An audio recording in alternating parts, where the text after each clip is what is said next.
Hey guys, welcome to another episode. It's the Big 20th episode of Drinks and Discussions alongside Trey and Marcus. I am your host, Brian, and we will be together with you guys for the next hour or two.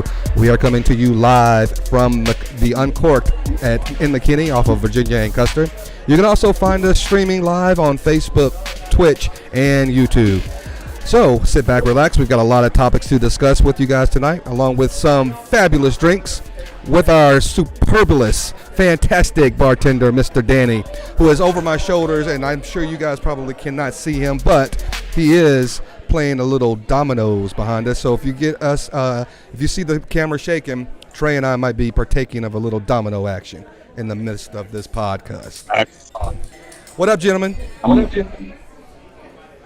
What it do? Good to see you. And just so you guys know, Marcus is on virtual podcast today because his daughter is on vacation, or spring break, should I say. So he is not going to be partaking of a CRB this evening unless he brought his own. Oh, I do have one. Oh, okay. Very nice. Very nice. Has Danny been giving you some classes on the side on how to make your very own CRB? Kinda, but I didn't quite do it like Danny does, but I'll have something that's been inspired by Danny. You know, I was gonna say that would actually be pretty cool if like he made up his own drink and just made up a concoction. That's something you could do. You could probably become a millionaire off of that. Coming up with like the best tasting, best looking non-alcoholic beverage that everyone else that doesn't drink alcohol could order whenever they go out and not feel left out or anything like that. That's something you should start looking into, Marcus. I know, I like it. I'm fired up now.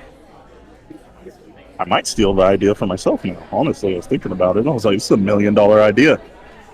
Well, you just offered it to me on the Too air. bad. So. First of all, this is my domain. Everything that you have is intellectual property.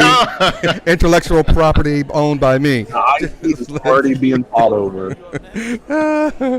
Hey guys, we're gonna get Danny over here whenever he's available. And we're gonna start partaking of these fabulous beverages here. Give me just 2 seconds. I'm still making sure that we are sharing, and if you guys could also share this to your pages so everybody can see us. Oh yeah. And if there's any questions that you guys have, if you guys would like to chime in, please do so. We are more than happy to take you guys on to. Hey guys, we're gonna get Danny. Here we go.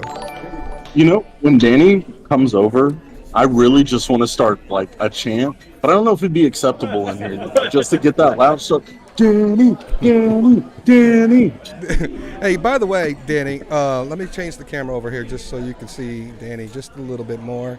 You're going to be behind. You can move the camera. Listen, man, we spared no expense. So I just want to say before we go any further, every time I golf, no question about it, there's one guy who always says he saw something on my podcast, but he's never ever until just now mentioned himself that he's watching.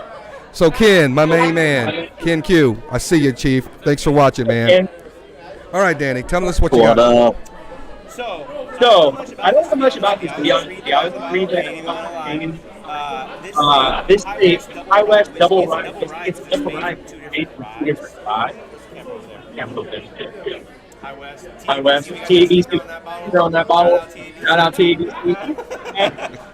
Right now you got the High West Double Rye, straight up like big ice. Is it nice and smooth and spicy? We haven't taken it yet. So let's go ahead and take a sip. We haven't tried it. Yep. Cheers, brother. Cheers. Yeah, this is our. If you come in here and you say you want an old fashioned, this is what's going to go in it right away. It's not bad. And this is just a straight whiskey, right? Straight out of the bottle. A rye whiskey. Double rye. And where's it made out, Tennessee? No, Utah. Yeah, Park City, Utah. Yeah, Park City. So you can go snowboard. And get I didn't think you could actually drink in Utah. I thought that was forbidden. Lower percentage. Like on their beer. So like Oklahoma, you can get like 3-point beer. You know what? What did you get around Oklahoma? That medicine for those of you out there that need that. Oh yeah, that. You get some of that Snoop Dogg. Oh yeah. What? Yeah. I'm a little mind blown right now. I thought you were being facetious for a second. And I was like, wait a second. You can't drink in Utah? No, I was kidding. Oh, okay. So and for BYU, if you attend BYU, you cannot fornicate or drink underage, of course. Oh, yeah, because it's like Catholic or whatever college, right? Mormon, same thing. Just kidding. However, Oklahoma and Utah have the same type of alcohol laws. Like you go to Oklahoma, you can't buy 5-point anything beer. It's all watered down 3-point beer. That's why when I was working for Blue Cross and Blue Shield and I was driving back and forth, they would ask me to bring them Texas beer. And at first I was like, what kind of Texas beer? What are you talking about? And so that's how I learned early on that Oklahoma only has, because I would go to bars and I'd be drinking. Man, I have like the biggest stomach ache and I'm like bloated and I didn't feel anything. And everybody was like, that's the reason why.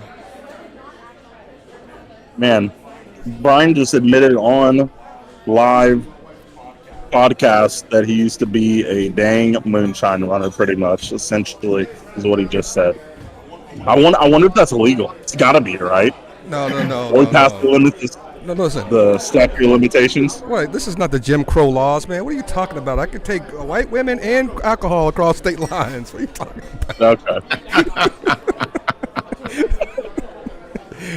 Hey, I'm just trying, the what if. I'll be right behind you. Thank you, Marcus. I'm glad you got my back, Chief. Hey, and by the way, before we get any further, I just want to let everybody know really quickly. We're going to take a quick 10-second moment of silence because my friend, friends of the show, he's been a co-host on this show and a friend of mine for at least 3 years at least, and I've met him on the golf course. His name is Craig Nall. You guys have seen him. He's a former quarterback of the Green Bay Packers, and his father passed away unexpectedly the other day. So as a friend of the show, as host of the show, we want to give him the respect and homage that we think he deserves. So we're going to take a little moment of silence, and if you guys would all join us just for a little quick 10-second count, and we'll be right back with you.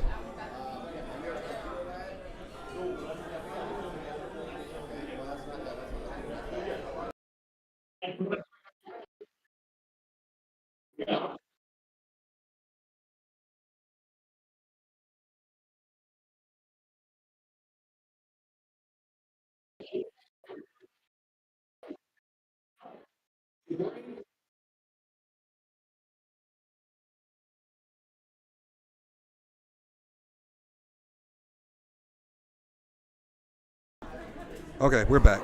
Thank you guys for that. Craig, our thoughts and prayers are with you. If there's anything you need from us or from the show, please let us know, man. Again, thoughts and prayers are with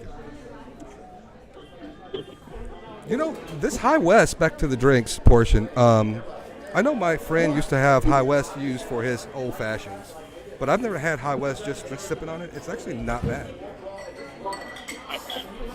So, drinking this right now, I don't know if it's because I just got done chewing on gum, but it was super spicy on my tongue. Did you feel that? No, that's because you're chewing that gum. Okay. Absolutely. Dude, I took a sip and I was like, whoa, what is going on here? But now we know the culprit. I find that happens to me too all the time. Like if I'm chewing another piece of gum and then all of a sudden I go, I'm going to pour myself something at home, a whiskey or a bourbon. That happens to me as well. So you're not alone. So Marcus, what do you have to drink over there by yourself? So Danny always seems to hook me up with something that's pinkish, So tonight I'm going with and this is only the second time that I've had it. I had it for the first time the other day, and it was actually pretty good. You guys know that I'm a fan of the Mountain Dew, and tonight I'm going with the Mountain Dew Spark. It's a dew with a blast of raspberry lemonade. Yeah. Mountain Dew Spark, and notice the color. Pink. Yes. Nice. A little tribute to the bartender, Danny. That's right. Little nod. Right. Yeah. All right. Okay. All right. I like that. Paying homage to your bartender. Right. So you don't know how bad I'm itching right now to go over here and still play dominoes. I really want to just step away from the podcast and play dominoes. Just put his hands up and was doing this to me, and I was like, "Oh, brother, oh man, I really feel like giving me a crispy fried ass whooping right now." We may have Is that the same guy? Is that the same guy from last week that was there last week? He is here, but no, this is a different somebody else gentleman. playing. Yeah. He was playing dominoes with Danny when we walked in. I was like, I didn't know that was a thing here. I was like, how cool would it be to have a bar where instead of having a pool table, there was domino and spade tables. Imagine. So I'm thinking if we can commandeer that space over there with that table, we'll put those dominoes on that table and we'll podcast throughout the thing. I'm already scoping it out. Excuse me, ladies. You're going to have to move. You got to get out of here. Oh, snap. Let me get this out of here. I'm putting this in the wrong screen. I apologize, folks. Hey, by the way, no, we don't count 5 points over here, brother. Just so you know, it's dimes and up only. I hope he knows. Yeah, we don't play nicks. We don't play nickels. No nickels. And you got to get and 10 to get in. Yep, 10 to get in. How many? Building that house. How many domino players? Is dominoes a old-timey, old-fashioned game? Because until I saw that here, it's been a long time since we played, and that was 2 Christmases ago, at least, that I've seen anybody playing dominoes. How many of our viewers have played dominoes, heard of dominoes, or know how to play dominoes? Put us in the chat. If you played dominoes in the last year or two, put it in the chat. And if you're any good, let us know. We might even get a sponsor. We might even sponsor a dominoes tournament up here at Encore and see if we can get some people out here on this patio and slam some bones. What do you guys think? Yeah, I will say, and I will go on the record saying this, nobody, and I mean nobody, can beat me and Brian at spades. I'm that confident in saying that. Preach. I just wanted to let y'all know the dynamic duo, the big brain plays that me and him make. It's just, and then, gosh, when you get 2 egos like that on the same team, you're just automatic. You lose automatically. There's just no, And listen, that was not a paid sponsorship ad right there. We didn't we come up with that before we sat down. That is 100% off the cuff and 100% true. Just letting you know. Open invitation. Let me tell you guys real quick. If you're interested in something, let us know. I got something popped up here real quick, and I'm going to make sure I'm on top of it. But you guys let us know if you're interested in something like that, because I think that'd be kind of fun to do. Yeah. So I'm just curious real quick while you're doing that, Marcus, how was your weekend, brother? Anything eventful happen? Not this weekend. Gosh, no, this weekend. Let me think for a second here. So my not a whole lot happened on Saturday, but my daughter took her to a friend's birthday party. It was a slumber party. So she did the slumber party thing on Sunday. It was Sunday evening through Monday afternoon. And let me just say, that needs to be a thing where you drop your kids off at a slumber party, because yesterday she slept for about 12 hours. Nice. Wow.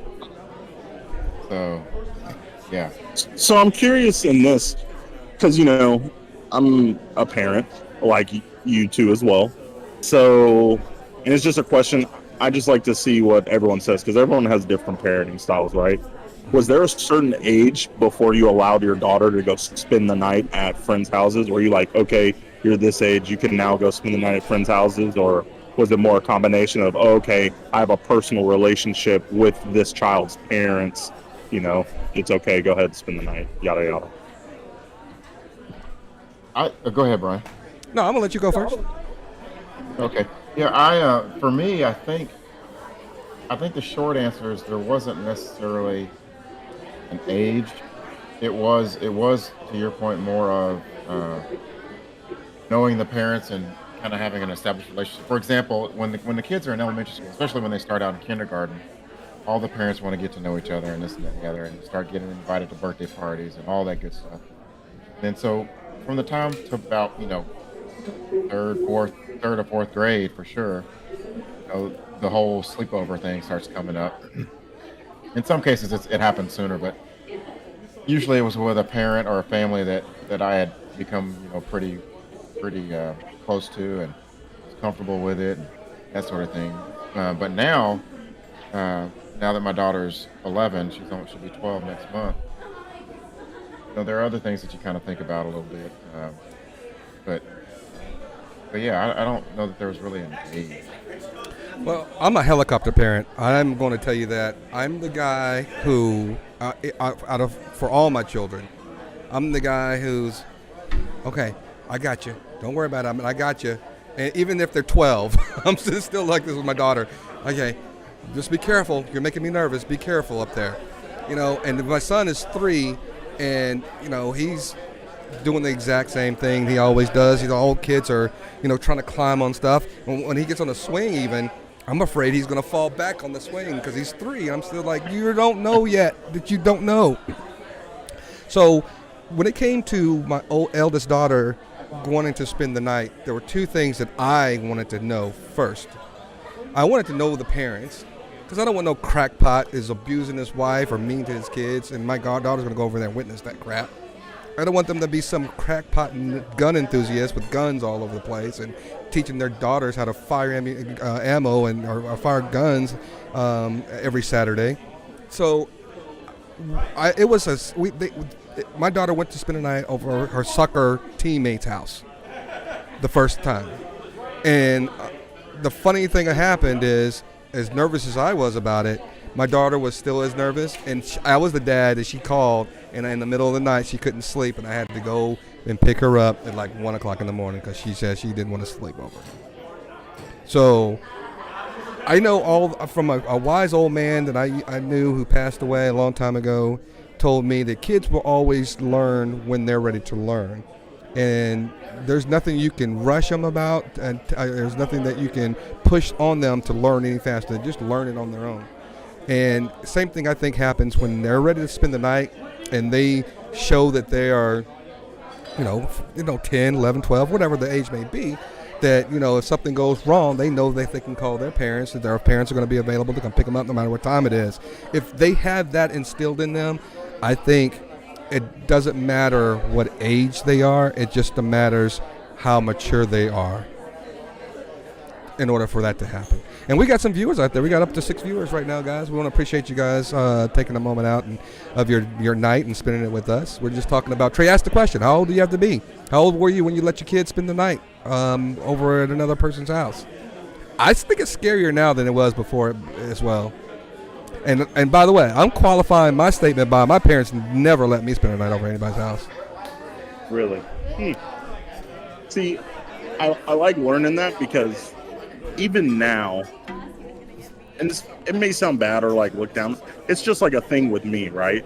So I feel like I'm the best protector for my kids, right? Mm-hmm. So even like my girls spending the night at my parents' house, it was really reluctant to let that happen, right?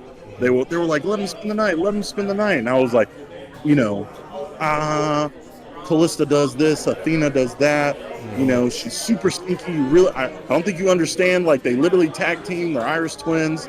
They literally don't even have to say a word to each other. They have telepathy, And at the same time, I'm like, what if something happens? What if the house burns? Like, just things like that. I know I can protect my kids, and I'm like, I'm the one who could do it the best, right? What if a intruder comes into the house? I know what I would do. Do you know what you would do? You know what I mean? So those are the things running through my head before I even let Callista and Athena spend the night at my dad's house, And, I mean, he had to ask me probably 20 times before I said yes and let it happen, So I won't say I'm a helicopter parent, but I'm more of a, like, until they're old enough to be able to speak and know what to do, I'm very, that's why I'm real big on not doing daycare. I'm like, nah, until you can they can talk, but I want to be able to have a very intelligent, coherent conversation with you before we do stuff like that. And you know what's weird about what you just said also is I have said the exact same words. I want my son or my kids to be able to talk. articulate if something goes wrong, if somebody pushes them. Like right now, he goes to preschool 1 day a week. And he came back home and told us one day some other kid pushed him, even though the teacher already told us. But he still won't stop talking about that one kid that pushed him and how he doesn't want him to come to his birthday party and he was a bad kid. And I'm like, thank you. That's what I've been waiting on all my life as a father. And guys, this is why I think this podcast is important, is because we give you guys perspective from a parenting perspective that you don't normally see gentlemen, black gentlemen included in that, talking about these types of issues. But I would still tell you, Trey, that you can call it whatever you want it. I'm still calling you a helicopter parent. Yeah. And there's nothing wrong with that. I don't think so. I let them do stuff, when they fall and scrape their knee, I don't pick them up when she's crying. Like the other day, she busted her lip, and my stepmom was like, pick her up. And I was like, no, let her sit there and cry. She'll be all right. So I'm like I'm a firm believer in the cowgirl up, but I'm also in the, hey, I got you, baby, don't worry, Yeah. I don't know. I'm probably right down the middle. So I've got, for those that don't know, I've been married and divorced twice. So I've got 2 baby mamas. One of them was at one extreme to where really didn't give a damn what the hell the kid was doing. And I got one at the other extreme that if they sneeze wrong, she's worried they broke something. Oh. So, but I fall right down the middle. So I'm not so much the helicopter, but I do pay attention to what's going on. I try to let them have some life experience while I'm close by, if that makes sense. Well, speaking of break something, I think this is a good segue because we didn't get in touch. We didn't get to have a chance to talk about this with Marcus, but there was something that happened to baby girl that you want to discuss with us and the viewers. So for you viewers out there, the question is, have you ever broken a bone? If so, what bone have you broken? How many have you broken? So a couple of weeks ago, took my daughter to a local ninja gym, and I don't know if you guys are fans of the show American Ninja Warrior. I am. I'm a big fan of that show, and someday I will be on that show. Maybe. Nice. I don't know. We'll be podcasting. You know what? it for you. Maybe. I was just gonna say, maybe I can do my audition video on the podcast. $1 million idea again. Mm-hmm. Yeah. So I took her to a local ninja gym here in the Frisco, Texas area, and you get there, and of course they make you sign a waiver and everything. That, break your head or your neck. They're not liable. All that. But anyway, during a game of The Floor is Lava, a lot of kids play that game. Mm-hmm. Countdown from 5 or 10, whatever. The Floor is Lava. Well, they gave them a 10-second countdown, saying you got to get to this one rock wall. Make it to this rock climbing wall. You're safe from the lava. As soon as he started counting, my daughter took off. She was gone, running faster than I've ever seen her run before. She stumbled and she caught herself. She was going. She was almost to the wall. She got to the wall. She reached out, and just at that time, I lost sight of her. She went horizontal and instantly into the Supergirl pose, crashing face first into the wall. Wow. And before I even heard her scream, I was already out of my chair, running down the straightaway. Actually, I probably ran a 4.5 at that time, Brian. I'm sure you did. I guarantee you did. Oh, man. You had to throw that out there, didn't you? There. You had to throw that out there. So I get there, and because where she fell, it was hidden from my view. So when I came around this corner, there were some people there that were helping her. And shout out to the staff at this local ninja gym who were phenomenal. The way that they responded quickly. But my daughter, she was holding her arm and she was crying and she was upset, and I'm thinking that she cracked a bone in her eye, but that wasn't so much the case. But long story short, they gave us ice, and we went home for the night. And then it wasn't until the next day that we went to the urgent care to get an X-ray, and that's when we found out it was broken. So my daughter is now wearing a cast for the first time. She had it what they called as an acute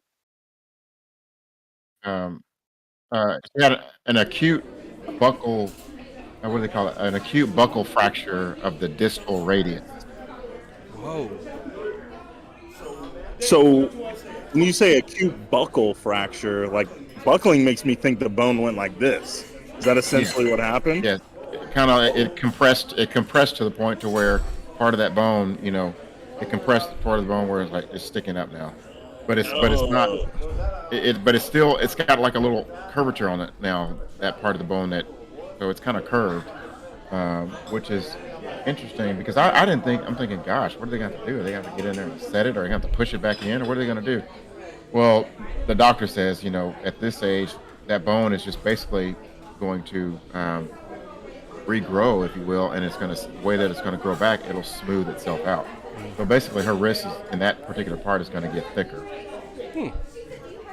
Is she like wearing a wrist brace right now or something like that? Or is she in a cast? Oh no, she's in a full-blown cast right now. So, oh wow, 6 weeks or 3? 4 weeks. It's 4 weeks, just 4 weeks. 4 weeks. So we'll go back in 4 weeks and see what the deal is. But when we went to the doctor, it was also determined that she had a concussion because she hit the wall with the face first. That much force. She had some bruising.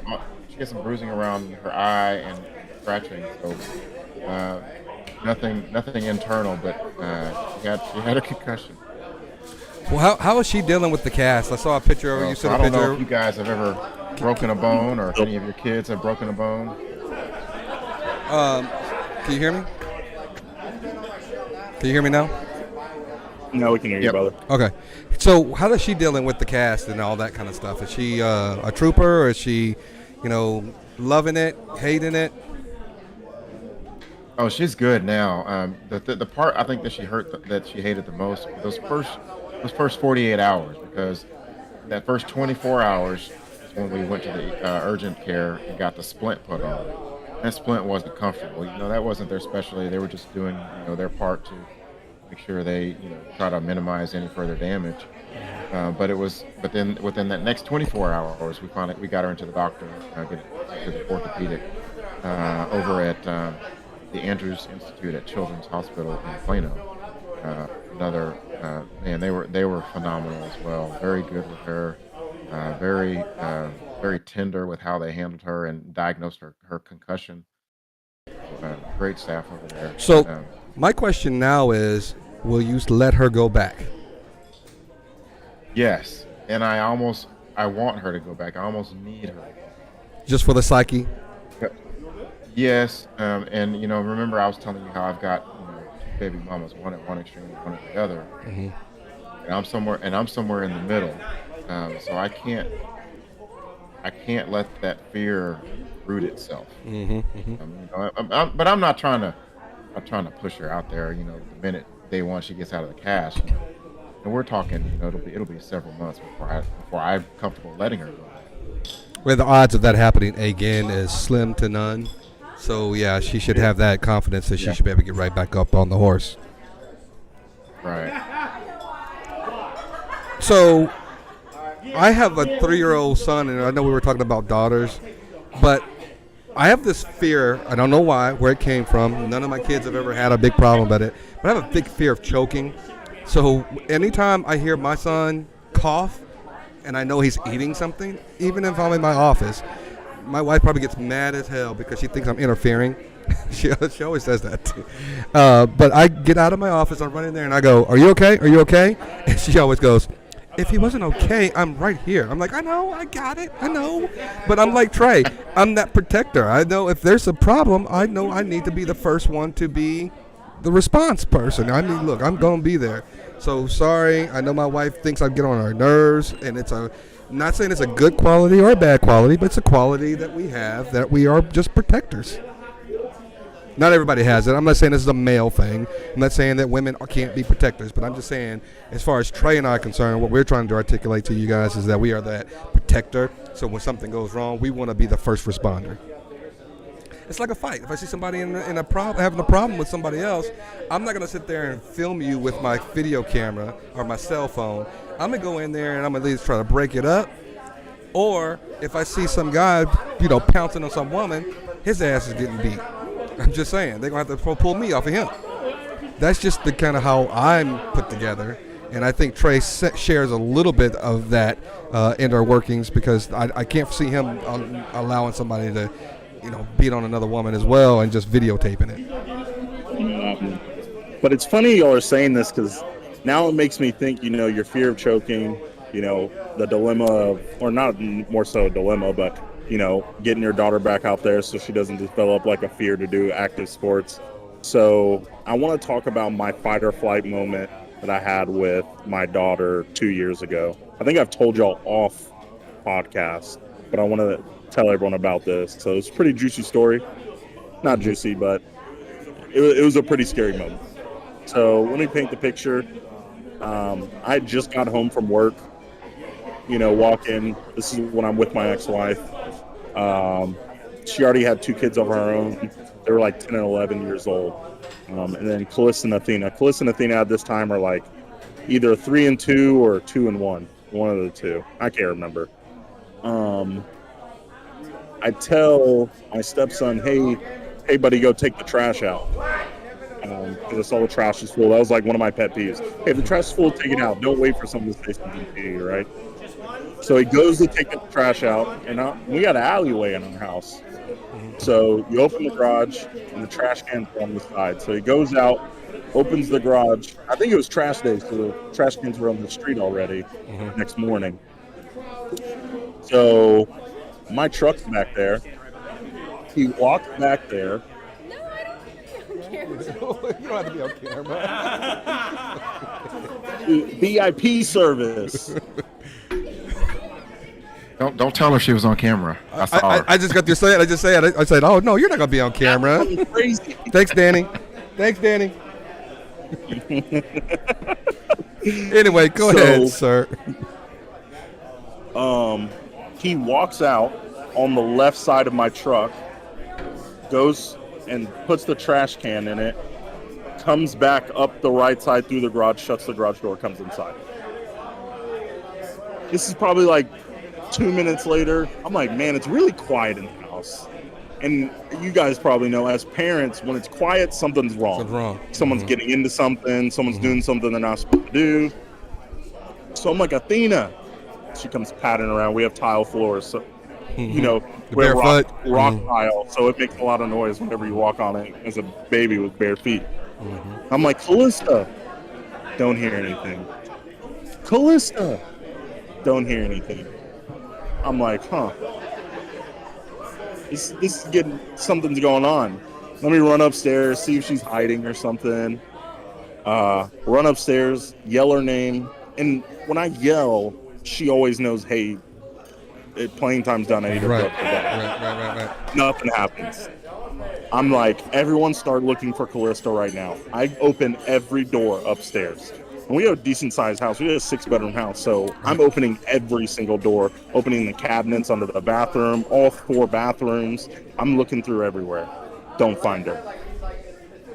Nikki's like, I can't find her. I'm like, the only logical thing that happened is she got out of the house. That's the only logical thing. She would not be hiding right now. So I took a deep breath. This was my fight or flight moment. I just breathed in, breathed out, instead of panicking and freaking out. Like because I wanted to get angry is what I wanted to do. I said, listen, I was like, Emily and Danny, I want you to go out in the alley. You go left. Daniel, you go out in the alley and you run right. And I want you to run yelling Callista's name as fast as you can.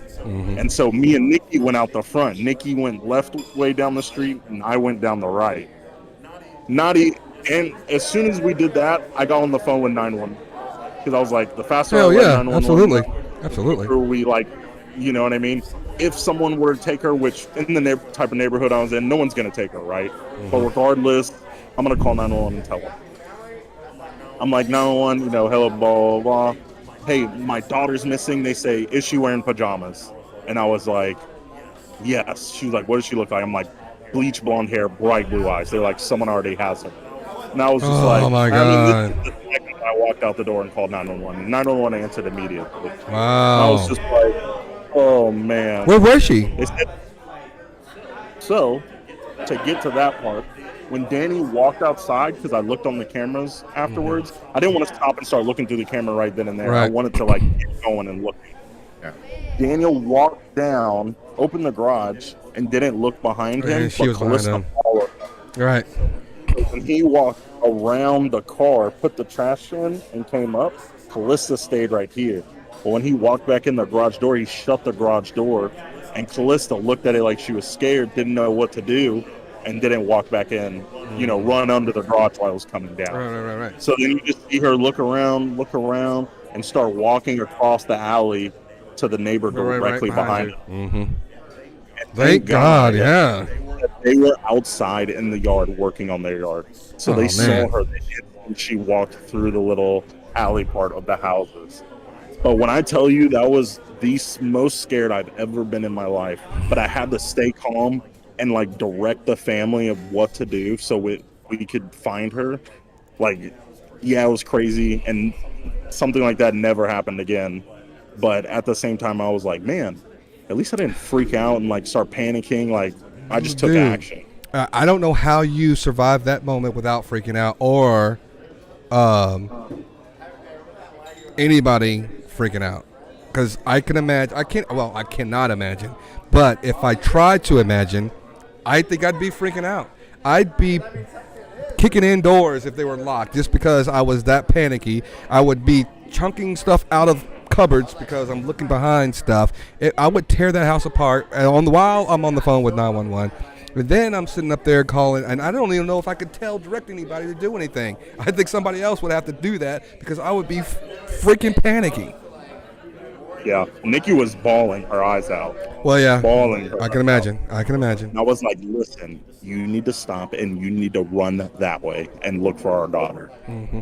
Like that's all I said. You know what I mean? Because the quicker we start trying to figure out where she's at, the less of the chance of something really going wrong. You know what I mean? Right. So that's all I could think about. I was like, oh my, if someone did take her, they literally cannot be that far, because in my head, I automatically deduced what happened. I was like, she followed Daniel out to the garage whenever he took the trash out. So I was like, it's been 2-3 minutes. She can't be that far. If someone, even if someone took her instantly, she couldn't be that far. But yeah, after that, it became oh man, if you're going outside, you better make sure the kids are not following you. Oh, I became like a drill instructor in my house after that happened, probably for a solid year straight. I can imagine. Hey guys, we got some viewers out there. If you were watching, I'm sorry, Marcus, I'll let you go have the mic just a second. But we do got some viewers out there. Just chat your name, just say hello. We'll give you a shout out. We appreciate your viewership. We just want to give you guys an opportunity to ask any questions or share an experience with us if you would like to. We are live on Facebook and YouTube and Discord. If you're also in the area, please come by. We're at Uncorked on the corner of Virginia and Custer, so stop by. Come say hello to us. Some say hello to us, and also the bartender and the staff, Danny and the staff here, they are exceptional. So go ahead, Marcus. What were you about to say? Oh no, I was going to ask Trey. How long ago did you say this happened? This was 2 years ago.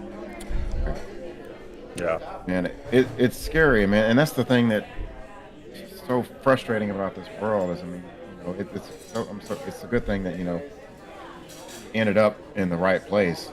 If there is such a thing in that case, ended up in the right place. There was an incident a few weeks ago at my daughter's bus stop where a driver in a white car trying to talk to her and some of her friends.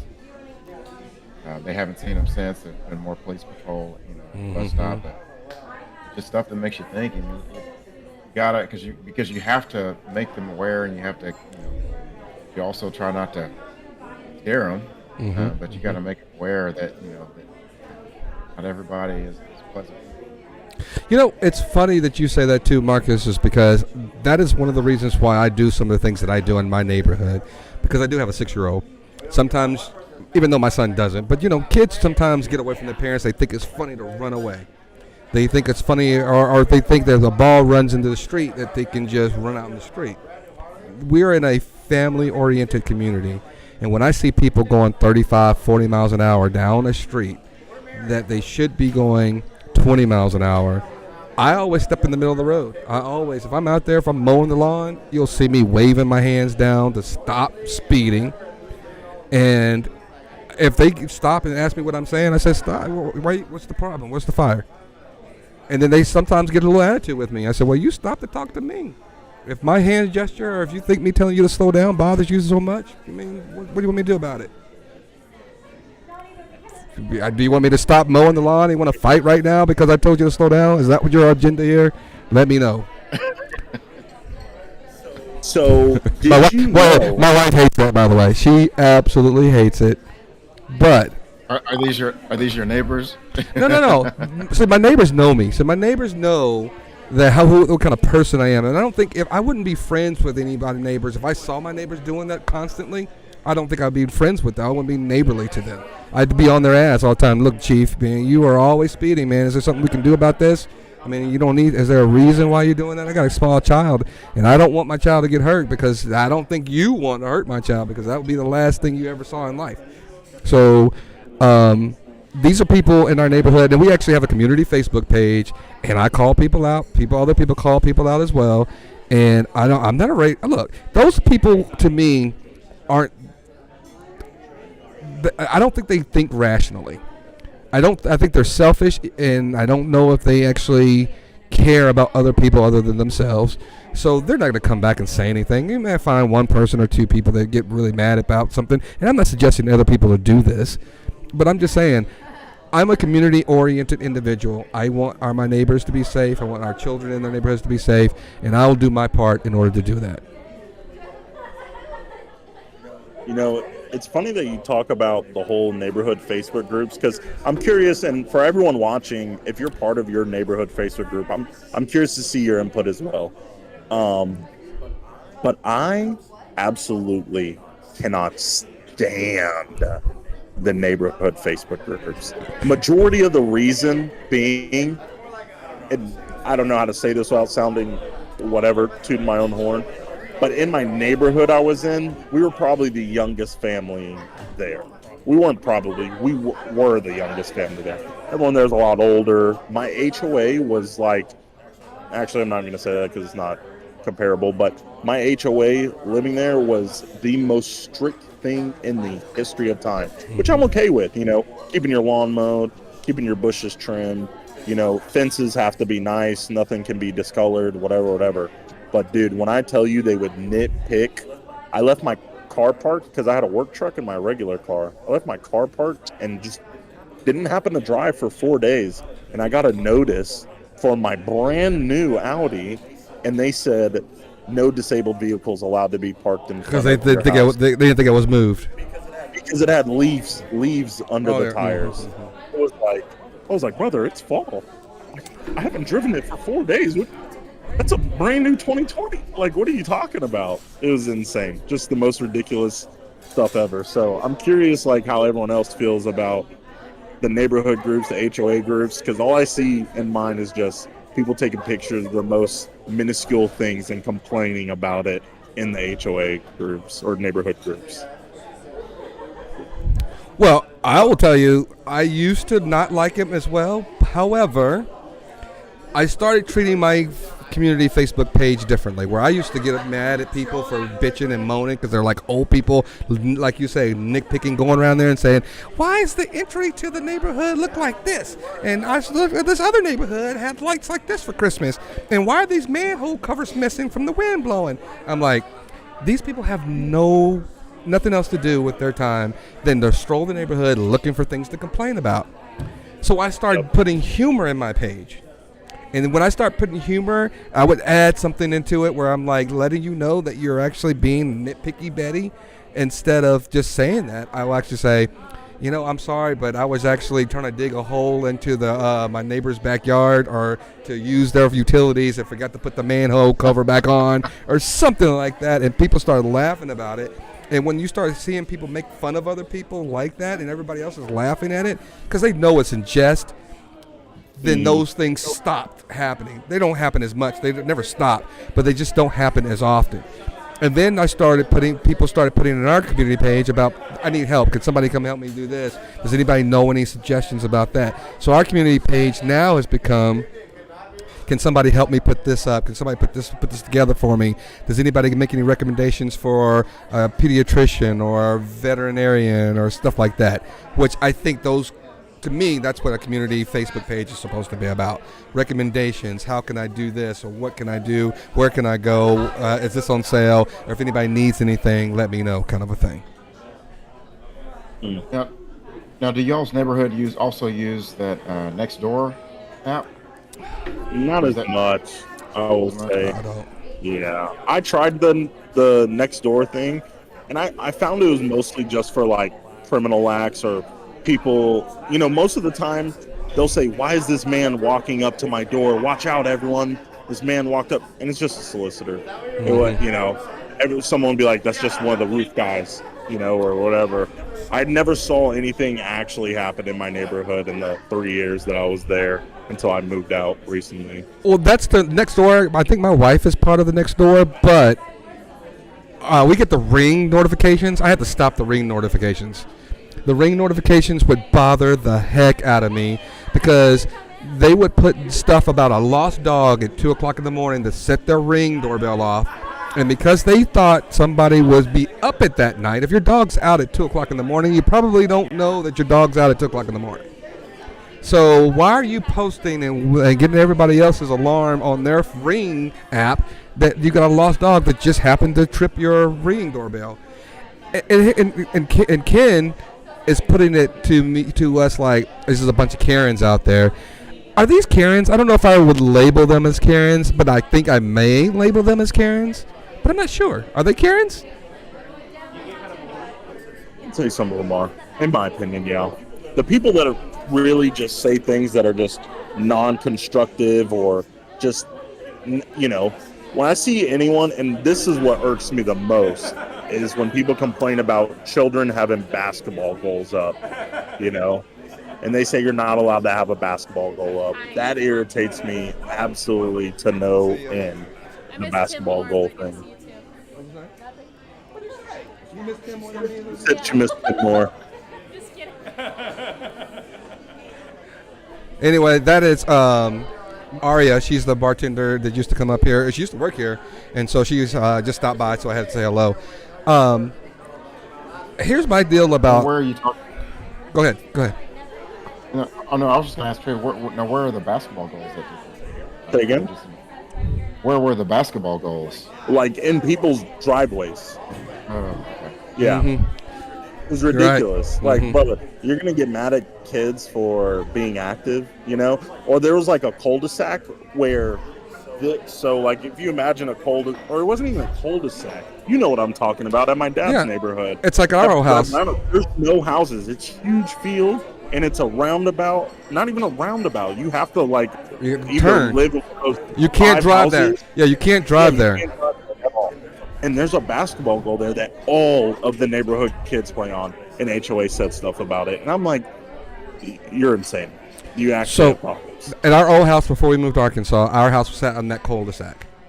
And I had a basketball goal that our neighbors' kids down like 5, 6, 7 houses down the street, they were teenagers, they would come up and play basketball on my basketball goal. HOA would come in and they would tell me I had to move it. So what I did, I said, screw it. I said, you're taking a picture during the day. Okay? If it's out there during the day, you don't know if I'm playing basketball, came in for a break, or just doing something like that. If you come by at nighttime and nobody can be playing basketball, you take a picture of it, then you send me something. Outside of that, I don't want to hear another complaint about my basketball goal. And guess what? I never got another complaint about my basketball goal. I would take it and pull it up at nighttime. But I'd be damned. Sometimes I would forget, and it would still be there in the morning, because sometimes they get up there early, like 8 o'clock, 9 o'clock in the morning, and they want to go around looking, like taking pictures. You would see them, too. I used to catch the little lady. She'd be parked, and she'd be having a little camera out like that. I'm like, dude. Roll their window down. Yeah. I'm like, dude, do some better use of your time out there. I know, listen, if somebody's got a bunch of junk in their yard and they're bringing the value of your house down, I get it. Get them, attack them, grab them, kick them out.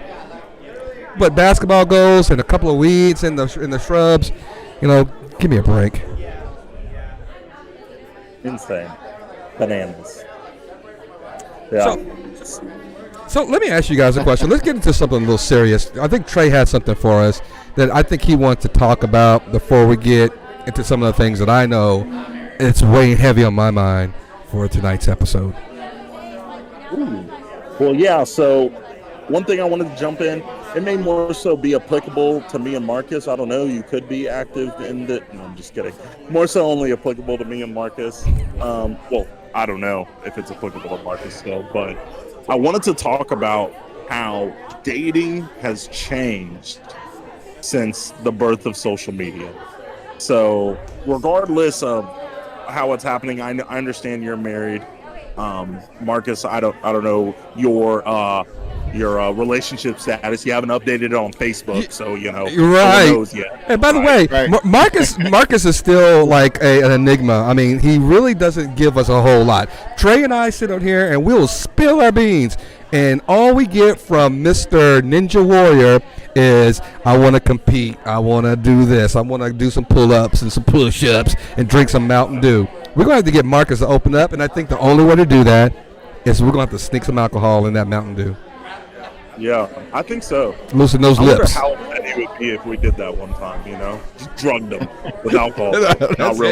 That's it. I wonder if that would be illegal, right? Because alcohol's not illegal, He's a grown man, Look, we didn't force it to his lips. We might have forced it into his cup, but we didn't force it to his lips. Give him some jungle juice that's so purely mixed that you can't even tell. Oh, man, that'd be god-awful. That'd be messed up. Hey, that would be messed up. what y'all didn't realize is that I also have my purple drink right here, too. So Drink. Snap. Drink. So, Drink. Before I give my end, because I want to hear kind of what you have to say about it. So, and if you don't want to talk about it, then you don't have to. But I'm kind of telling you don't have a choice. You're going to talk about it, Marcus. But do you feel like dating is different in the past? I mean, I can give a broad spec. I don't know how long it's been for you, but I'd say in the past 5 years, not even past 3 years, since like TikTok, Twitter, Snapchat, Instagram have really blown up, that dating and finding someone now has completely changed how it was 10 years ago when you were trying to date someone or be with anyone. Because, for instance, take that joke I said, I don't know Marcus's relationship status because he hasn't updated it on Facebook, right? Can I chime in before you guys get too deep into this conversation? Yeah. Because I will have the least amount of experience on this conversation. But I will tell you, online dating has been around for a long time, since the late 90s. It has definitely changed. But I know it has become, from the outside looking in, to me, it seems like you can put on facades a lot easier than you could before. There were not all these filters. There were not all these things that you can do to disguise your true self. Right. So back in the day when I was dating, it was, you put a couple of pictures out. Do you want to meet or not? And if you wanted to meet, you meet, and that was it. There was not a whole lot of back and forth type of like chit chatting and all this instant messaging and texting and back and forth. That was the dating game from the early 2000s, late 90s that I know.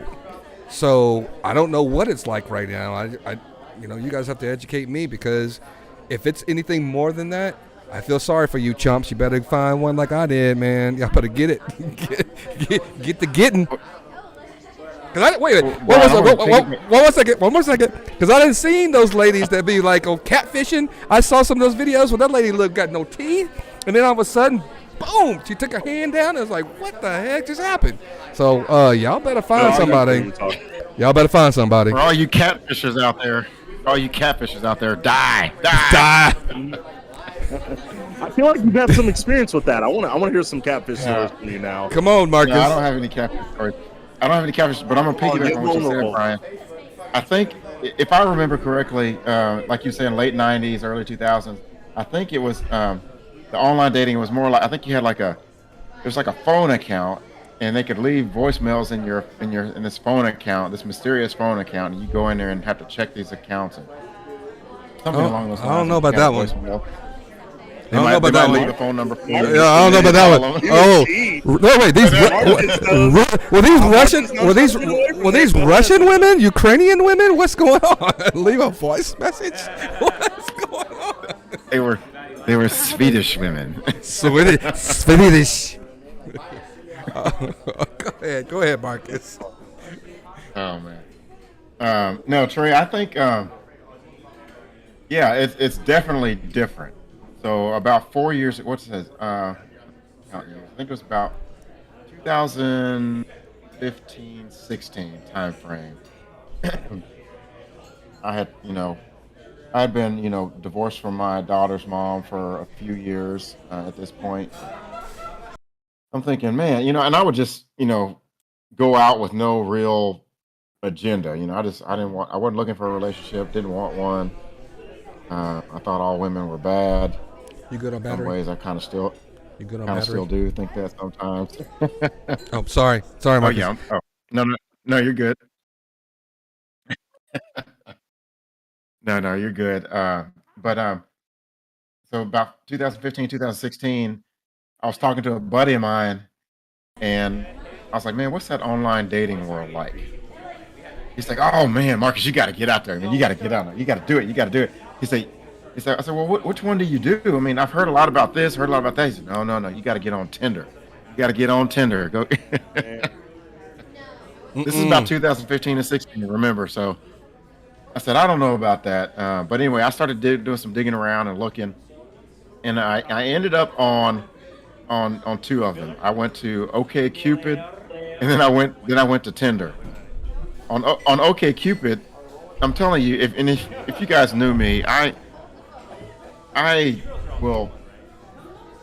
When it comes to certain things, I get real nervous about pulling the trigger. And then something like that, online dating, I'm thinking, I've got to be the biggest loser. There are pills for that, by the way, Marcus. Oh, thank you. I'm like, man. Thank you. I felt like I was the biggest loser. We'll start having service.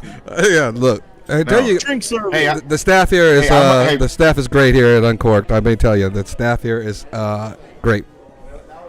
Hey Brian, I might need a drink now. I might need to come up just so I can get a drink handed to me. Dude, the one night you choose not to come, bro. That's what I'm trying to tell you. Come on, Marcus. Come on with the story, man. Go on, get the story. I got my wedding ring on. I don't know about any more about this story at all. I'm gonna be happily married. My wife is watching. I love you, baby. Just all I want to tell you. That's it. Close your ears, Jennifer. Close your ears.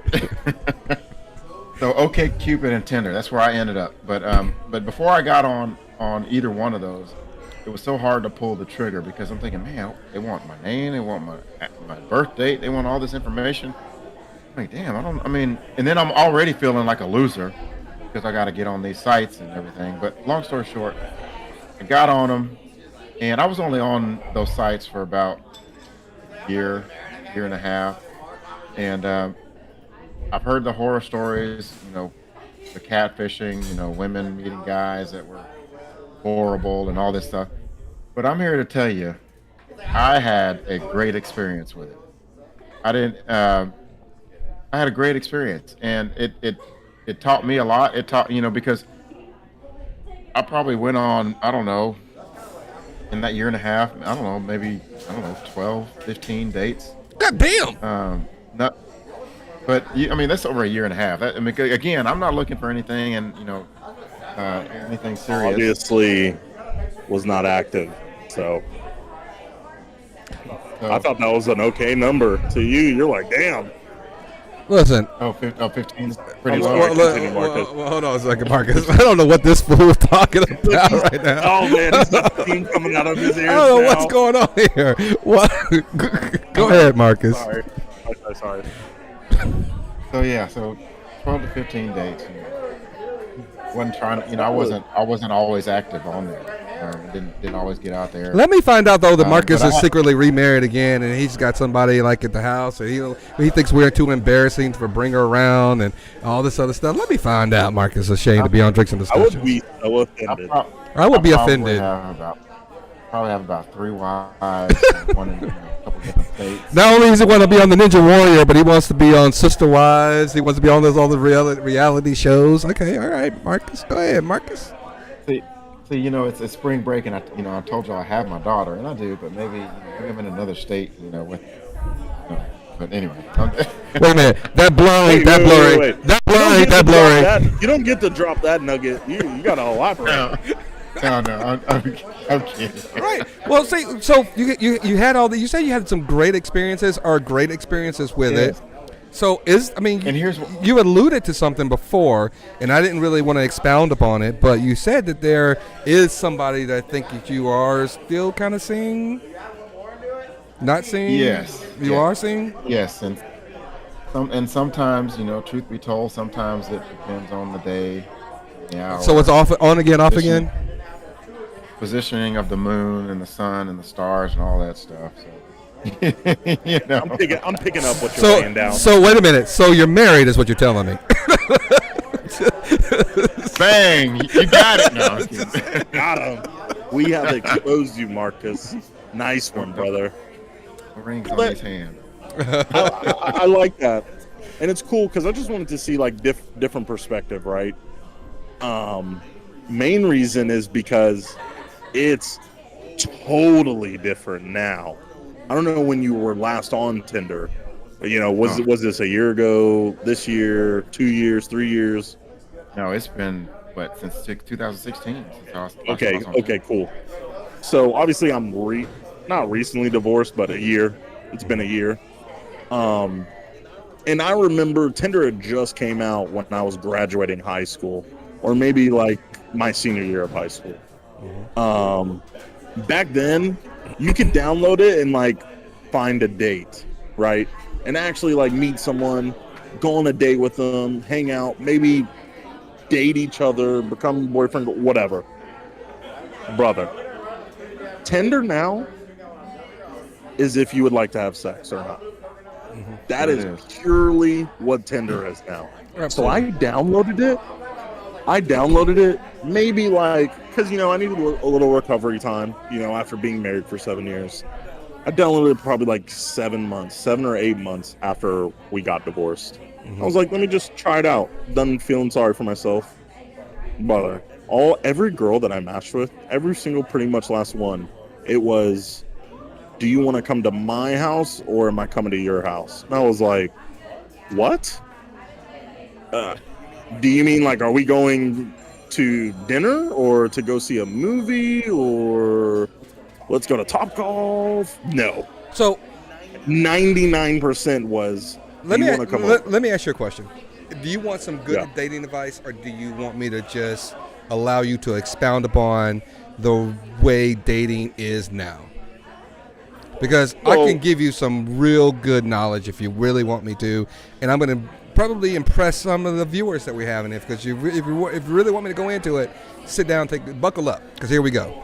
And if you want me to do that, I'm always learning, so I'm always down for advice. But I'm not on. Just to say this, I don't have any dating apps on my phone. No. Any. And it lasted probably 11 days. This is not advice. I'm not giving anybody any advice. Okay. I'm just dropping you knowledge from a guy's perspective, because this is what we're trying to do.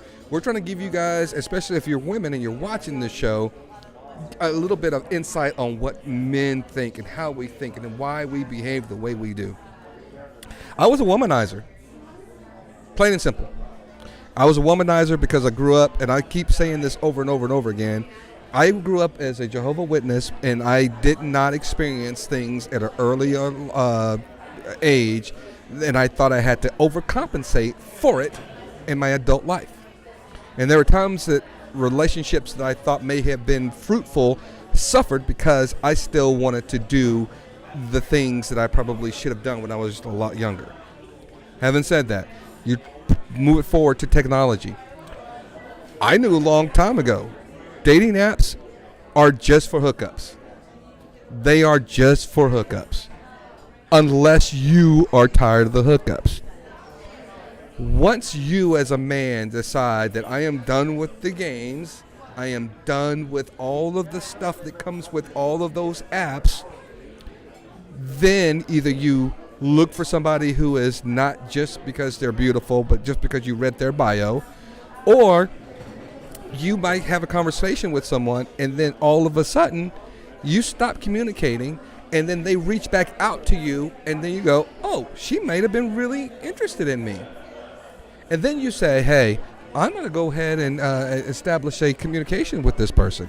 You just never know. You don't want to miss opportunities that you might find the right one. But men have to start thinking about, what am I bringing to the table? And I hate to say that cliche-ish because you don't want to think about the right woman for you, but how you can be the right woman for them type of thing. But you have to be ready for when it's almost like that job you have. That job that you get that opportunity for, if you're not ready, or are you going to be ready? Are you going to be prepared? So it could be somebody in this room. If they introduce themselves to you, are you going to be able to articulate, in a smooth fashion how you can actually, entice them into a conversation, not about their boobs or their ass or get whose house you're going to go to or get them drunk to get there. Having an intelligent conversation with the woman or just being funny. I swear, when me and my wife went on our date, we laughed a lot during that first date. It wasn't about sex. It wasn't about who's going to go home with who or any of those things. We didn't even think about it. It was just a conversation, and it was just about being me. And men, I don't know about you guys, but I'm going to speak for myself. It was hard for me to expose who I am, vulnerabilities, issues that I have, my times where I've fallen flat on my face. Being vulnerable to your wife or to your significant other or a potential suitor is the hardest thing men can ever do. But when you realize that you've got somebody in front of you that you can do that, the phony personas, men catfish all the time too. We catfish for the cars. Men were the first catfishers. I used to use my car, me and your dad. Look, I'm not talking bad about us. I'm not talking bad about your dad. But he had a car and I had a car. And I'm telling you right now, we roll up in that car and we pimp any woman we thought we wanted, really. Because women used to dig guys with cars. We did made it hard. Y'all made it hard for guys like me. Was you have a Honda Accord at the time? What's going on? Pretty much. Okay. But listen, driving the Escalade now, you come a long way. I'm just saying. I'm not Escalade, but a Cadillac. I'm just saying. You come a long way, Marcus. Good for you. As I drive the Kia. That's great. Oh, man. Hey, my mother-in-law bequeathed that. Out here shaming Kia drivers. No. Listen, hold on. My wife's mother, who passed, bequeathed this vehicle to us, and it is my job to take care of this car forever. There's nothing going to happen to this car. It will never go to a junkyard. It will never go anywhere. As long as we both shall live, that car stays in our family, period. I don't care what else I have to sacrifice. I don't have to drive another car. If this is the only car we have in our life, so be it. I'm okay with that. Nice. But anyway, those are things that men have to understand about relationships, is that the false persona and the macho, the machismo that comes along with some of the stuff that we do, the bravado, has to go away. Be vulnerable, and if the person that you're with is not allowing you to be vulnerable, then you need to move on to the next one. Be vulnerable. Stop being phony. Don't put all your bank account information on your dating apps or your profiles. I used to tell people that I was a custodial engineer. For people who don't know what that is a fancy term for a janitor. I used to, actually, I think it was me and your dad sometimes when, before you got married, we used to make up phony personas because regardless of the car, we didn't want people to think that we're just rolling out here with money. So I was a custodial engineer. And people were like, oh, and if they still show some kind of interest in something like that, then I may, reciprocate. But in today's society where people are so phony on their online presence, it's understandable, or I would think that people need to understand that there's a human quality to meeting other human beings. Be yourself. Don't be afraid to be yourself, and don't be afraid to be vulnerable and show someone that you can be vulnerable at times as a man. I like that. Yeah, I'm definitely at the point now with me, right? So the only people I'm meeting are in a setting like this, or through friends, or out and about. You will never catch me online ever. For that 2 weeks that I had dating apps, I was like, all right, dude, I'm done. This is it. But now, you know how you say all that. Now, when I speak to women and engaging someone that, you know, I may start seeing, dude, it's to the point now where I just lay it all on the table. Hey, I'm a single dad. I have 2 kids. This is my job. No, I didn't say. Wait. I didn't say scare him off, Trey. I didn't say scare him off, Trey. You know, the single dad and all that kind of stuff. Save that for the second date. Save that for the third date, maybe. What I'm talking about right now is not about who you know, what you do as a person, but who you are as a person is totally different. Who Trey is, what Trey's aspirations in life are, what does Trey like to do? What does Trey, you know, want to have a 5-year plan? Does he have a 2-year plan? You know, what does he consider a great, you know, first date, second date? Those are, and I swear to God, Ken Q, if you talk about this 4-wheeler, I swear I'm glad. That's why I don't invite Ken on the podcast. This 4-wheeler story is dead. It's old. Nobody wants to hear about this 4-wheeler story, which, by the way, I will tell you guys about the 4-wheeler story. At the end of this podcast, I will share the 4-wheeler story. But anyway, I believe, you know, you should never tell anybody about your kids or anything else until you get to know them and they want to be a part of your life. Because if you, I mean, it could be if you know immediately, I'm feeling a connection with this woman, I'm a father. That might be something you want to bring up. But I don't know if it's something that I would bring up right 100% right away. It just depends on the mood. You have to fill that out, I guess. So it depends on the individual and the situation, I guess. Well, that just shows the differences in the generation, right? So now with my generation, that's one of the first things that's talked about. Do you have kids? Yes or no? Okay, cool. What's your career? Okay, cool. Right. Do you live on your own? I get that. Do you have your own vehicle? Mm-hmm. Those are literally, first time speaking to someone, every girl that I've spoke to, every woman that I've spoke to, that's the very first conversation about everything. Okay, what do you do? Yada, yada. Does this person have a career, or are they working at, and no offense to anyone, but are they in between jobs right now? So they're working something else, you know, or working towards their career. You know, these are all literally the very first things. So that's what I was trying to get at when I first started talking about this is everything's super streamlined now. There's not a lot of dancing around anymore. It's bang, bang, bang. Do you fit the criteria? Yes, no. Okay, cool. Let's go on a date. You know what I mean? People don't even want to meet up for a date now, you know, before they figure out those questions, right? Mm-hmm. So, you know, that's one of the things I was going to say. Everything is super direct now. Is it sexual chemistry before any other kind of chemistry these days? Well, so I think it depends, right? In a setting like this, we're at a bar. That sexual chemistry is going to be the first thing, right? Because you're not walking up to a girl, or a woman isn't walking up to you unless she thinks you're attractive, right? So you have the eye, you pass the eye test right off the bat, and then you start talking, right? Mm-hmm. And then after this, would, you know, exchange contact information, yada yada, get to talk and grab whatever goes on, right? But I think it just depends, because if you're online, you know, you're just swiping, oh, this person picture looked good, but nobody looks like what they do in their pictures, right? Got the best angle, the perfect lighting, this side of me, my left side, you know, etc. It's pretty interesting. I will tell you that. It is interesting now. It's been a lot of fun. Okay, I'm glad to hear you say that, because I mean, like I said, I had a good experience, and Brian, just to back up to something that you talked about, you know, about the whole maturity aspect, that was what made it so great. The experience so great for me is that I would go out and meet these women, and we would have good conversation.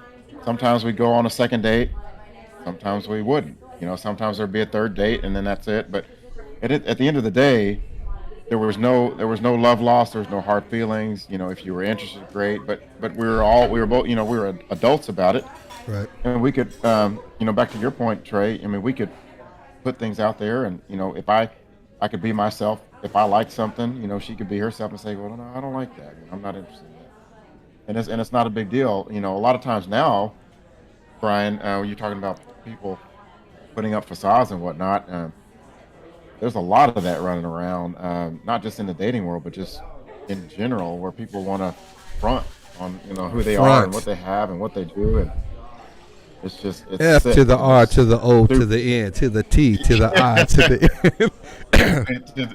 If you guys don't know that, you're too young. If you don't know that, you just I don't know what's going on. You need to brush up on your rap history. That means I'm chilling. But I think online dating does serve a purpose. Kind of like, when texting came around, it's always good, to have a phone conversation, but there is a time and a place for texting, and it serves a purpose. So I feel like, the online thing, I think it does serve a purpose. Well, people are afraid. Misused. Well, people are afraid these days, and let's just put it bluntly. I mean, we do this podcast. We talk about a lot of things, for reasons that not everybody has. Trey works for his own company. Oh, and Marcus, I know you're an accountant and you've got your own business, and some things that you probably don't talk about is because Trey and I talk about things that you're like, you didn't delve into that subject matter, so you don't really want to talk about it. But I don't shy away from anything because I don't think that I work for any company, or any company that's going to use my company is going to chastise me from my point of view. Period. And if they did, fuck them. You got a contract. What are you going to do about it? So what I'm going with this is that there's no phoniness on this podcast, and I think we live in a society where people will shy away from who they really are in the public and then be somebody completely different in private. And people aren't willing to risk who they are in their beliefs on certain things. And I'm not talking about political. I'm not talking about any of that kind of crap. I'm just talking about just expressing themselves in a healthful way. Saying that they believe. If you believe something, believe it. Look, more power to you if you believe it. You might not be the most popular opinion. People might not agree with you. But if you have a forum where you can actually articulate your opinion and it makes sense to you, more power to you. I'm not going to agree with everything that everybody has to say. God knows I'm an opinionated individual. That's why we do this podcast. But doesn't mean that you shouldn't. But going back to dating, though, be yourselves. Don't be afraid to be a part of the fray. Don't put the fake eyelashes if you don't want to. If you think the fake eyelashes are going to make you feel beautiful, more power to you. That's you. Be beautiful. Whatever makes you feel good about yourself, do it. Whatever makes you feel good, but don't try to be somebody you're not. That's my point. Stop being people. I don't like people who are phony and want to pretend that they're somebody. You're not that tall. Put those high heel shoes in the closet on your first date. Okay? Put the weave in the closet. You don't have that long of a hair on the first date. Men, you don't have to put the tight shirt on because your muscles ain't that big. I get it. Don't put the sock in your pants. Don't do any of that kind of crap. Stop it. Be yourselves. And I have been unapologetically myself for so long. I've toned it down a lot, but nobody's going to try to tell me again in my life, as a person that was tried to be molded into somebody that I was not, how I'm supposed to act. Or because my opinions are unvalidated, or because you don't agree with me. Nobody's going to ever try to tell me that. And don't tell me because my opinion makes you feel less of a person or feel like you're victimized because of my feelings. I don't buy that. I don't play that game. So, in the end of the day, I'm glad I'm not dating. That's all I'm saying. It sucks to be out there right now. I don't know why. I hope you find somebody, both of you guys, that you love. And I'll be honest with you. I know I'm rambling. I'm sorry. I do this occasionally. Put up the sign and said, "Stop talking." Oh, Just kidding. I find myself with my wife that if we argue, and when you argue with someone that you truly, truly love, at the end of that argument, you sit there and you be like, I'm so freaking fed up. And then at the end of that argument, you go in there, you sit down, and when you're dwelling on your argument, you go, fuck, I just didn't handle that right. That could have went a lot better. When you have those types of conversations with yourself, I believe you found the right one. I'm not saying I'm perfect. I'm not saying my relationship's perfect. But I find myself still having those conversations with myself. It's the biggest thing, and I've said that before on the podcast. It's such a cliche thing to say, right? But I think communication is probably one of the biggest things to being able to have compatibility with someone. Right. Are you able to talk to a person before you just get up upset and say, hey, I don't feel like talking anymore, or yada, etc.? Are you able to convey your feelings, what you do and you don't like? I feel like that's what I've had the most success with, is when you find someone that you can talk to, that you both can understand each other, or both like, hey, I really don't appreciate, you joking about that or saying this type of thing. So, not to be the relationship doctor. Yeah, boundaries, exactly. So, but I feel like the person that I've found the most success with that with is the person that you continue to see and move along with. Yeah, marriage is work, guys. Yes. Take it from the newly divorced guy.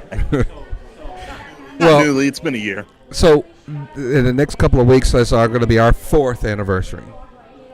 And I think we've been together for almost 6.5, 7 years, but we've been married for 4. And I will tell you that it will get better, hopefully, but it gets better. But you got to work on it. Marriage is never easy, I don't think. I grew up. My mom and dad are still married, and I saw them argue all the time. My marriage is not easy. I'm just going to let you guys know. It's not easy.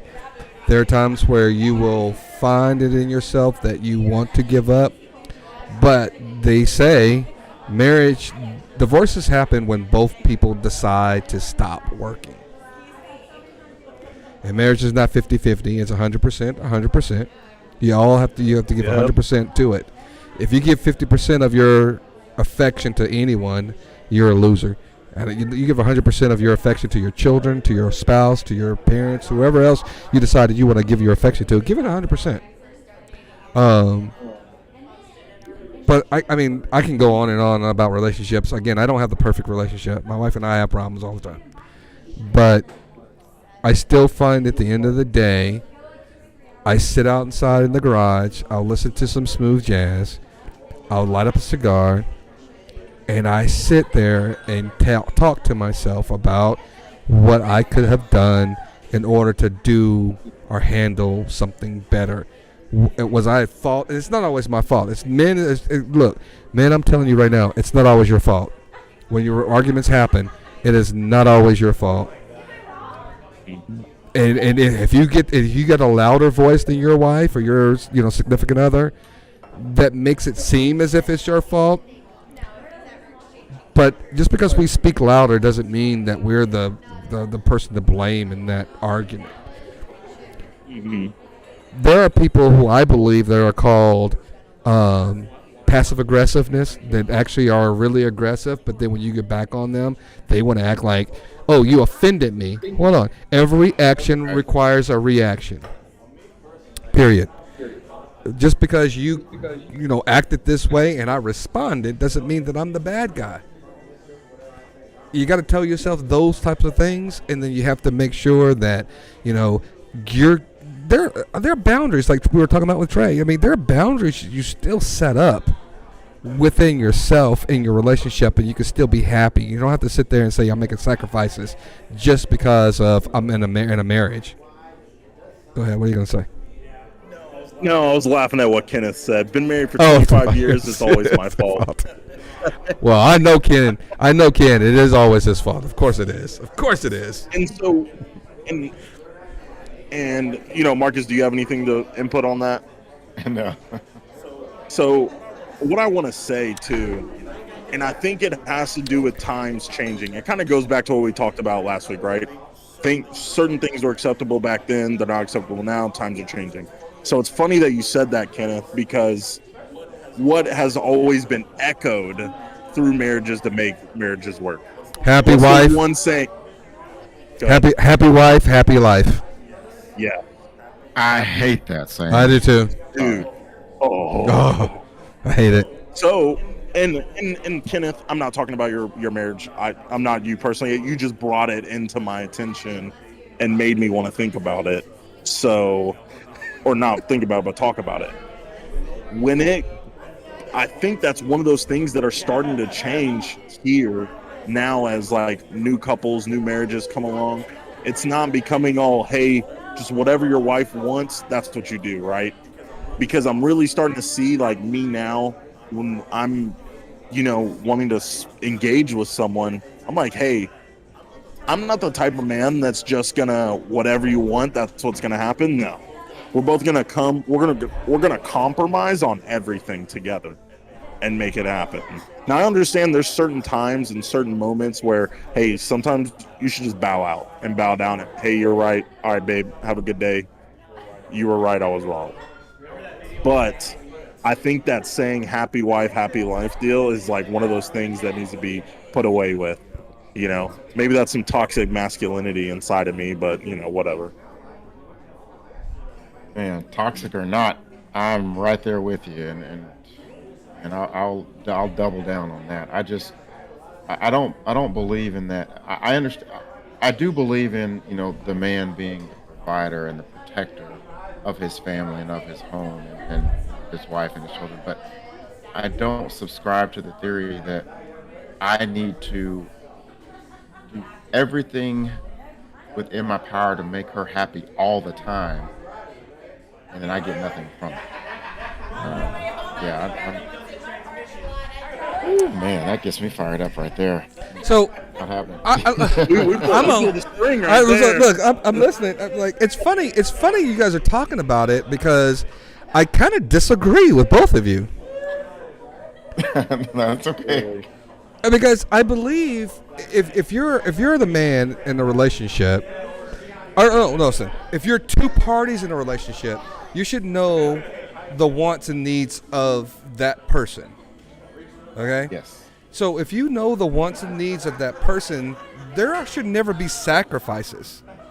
Okay? Sacrifices only happen when you say, I give up and you're being authoritarian and I have to submit to you based upon, because I believe that you're never going to seek and come and see it my way.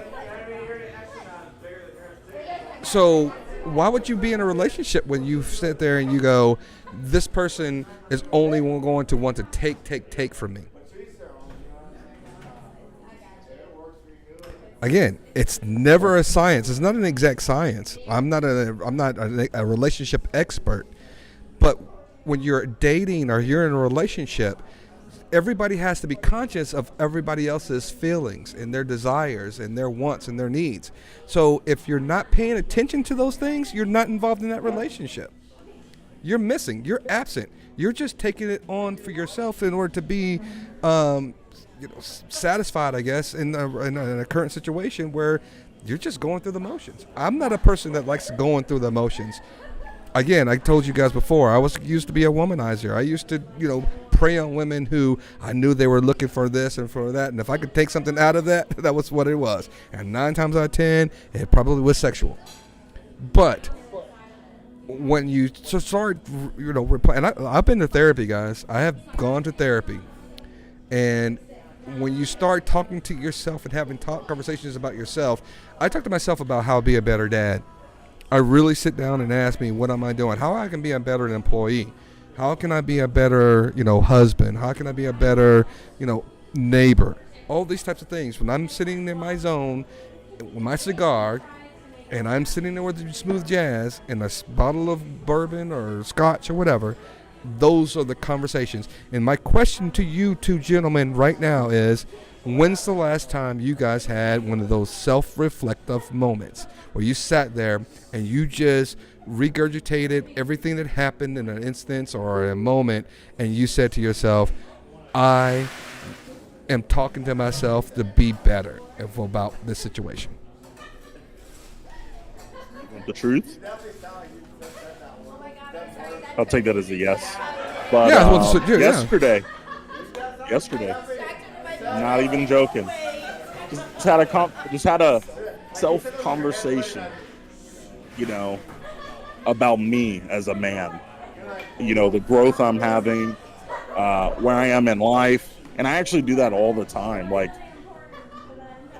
And not to go off on a tangent, but I think we as men, it's not everyone, but most think it's better to hold things in, right, and not talk about them. But I have a real tight-knit group of strong men that if I have something that's on my heart and weighing heavy on me and I'm battling with myself, I talk to them about it.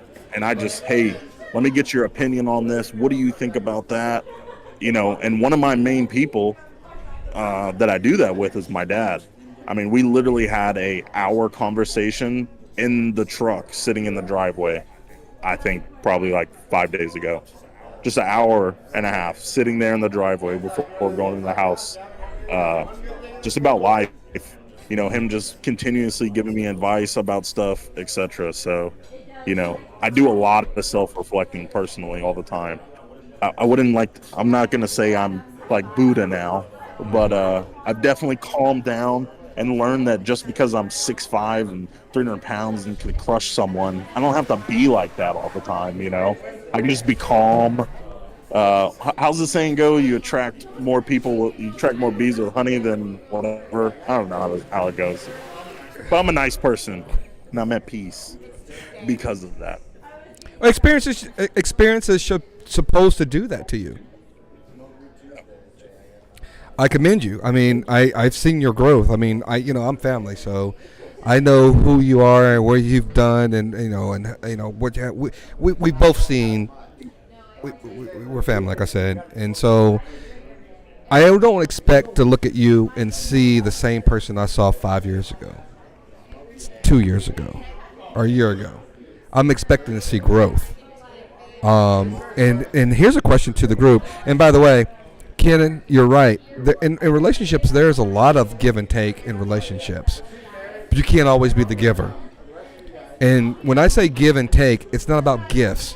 It's not like you're always gifting people something in the relationship. Relationships are about emotions, and you have to give yourself emotionally to someone. And again, I talked about this before, but talking about vulnerability, be vulnerable. I will share this with you guys, and I tell you, I'm sharing this right now because I'm not a phony person on this podcast. And my wife is on the podcast always, and she'll let you know if I'm lying. I cry in movies.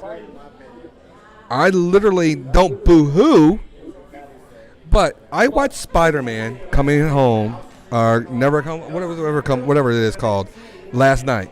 No Way Home. No Way Home. By the way, no, it's not a spoiler alert. Danny. You guys have kids yet? Okay, there you go. Whenever you get time, don't stop what you're doing. Whenever you get time. Oh. So, I teared up in Spider-Man Coming Home, or No Way Home. My wife and I will watch movies, and I look at her to see if she's actually, have a little tear coming down, and 9 times out of 10 she doesn't. And I got one coming down. I tear up when happy moments happen in the movies. If they can get that type of a response out of me, that's a great movie to me. I do it. I'm just telling you guys. Be vulnerable, gentlemen. Be vulnerable. Don't go on four-wheelers, but be vulnerable. Thank you very much.